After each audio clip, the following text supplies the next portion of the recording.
Hello, this is a quick video to tell you about the procedure outline that is due on Friday, December 13th.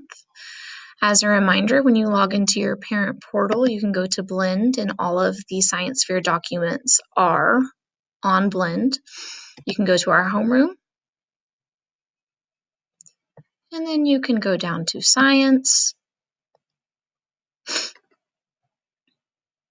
And then you can go to the all-in-one file.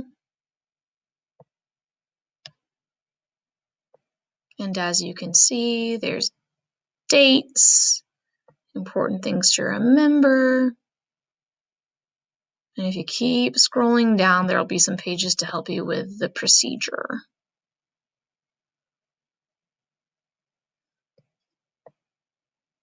Step 1, brainstorm topic. We've already done that. Science fair journal. Everything that we do in science fair needs to be done in the journal. So this procedure outline will be done in science fair journals. Testable question and problem statement, we already did. Hypothesis, we already did. Okay, writing the materials list. The materials list is part of this procedure outline. Please make sure that the materials are specific. So instead of just saying water, say how much water, 20 liters of water. Instead of just saying dirt, say 3 cubic meters of dirt.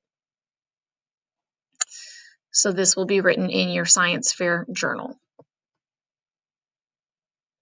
Then you will need to do the procedure. You have to have a number for each step. Make sure that you're very, very, very specific. Don't just say, fold the paper. Tell me how you're going to fold the paper. Don't just say, put dirt in the cup. Tell exactly how much dirt you're going to put in the cup.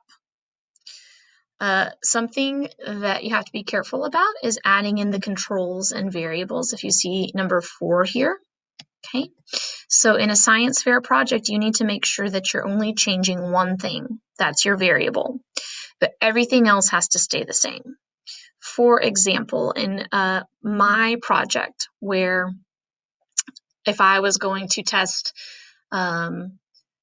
putting a plant in a hot room versus a cold room versus a normal temperature room, all of my controls would be that I use the same soil, that I use the same plants, that I use the same amount of water, that I do everything the same. All of those would be my controls, and the one variable would be that one is in a hot room, one is in a cold room, and one is in a room temperature room. Okay?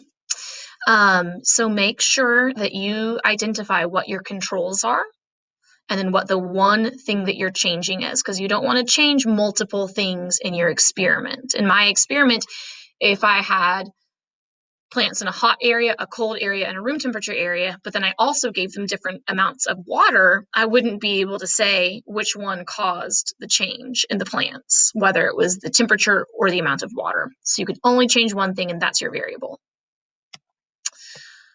This gives you an example of what somebody might do for their procedures.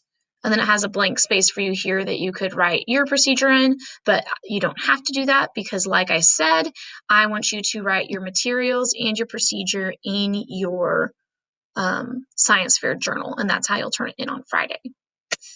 At this point, you don't have to have actually done the experiment. You just have to have your procedure written out. And I suggest that you try to do the experiment starting sometime soon so that when you get back from the winter holidays at the beginning of January, that you will just be able to work on your results and your conclusion and getting your board together, because the project will be done or will be due shortly after that. Okay. All right. Let me know if you have any questions.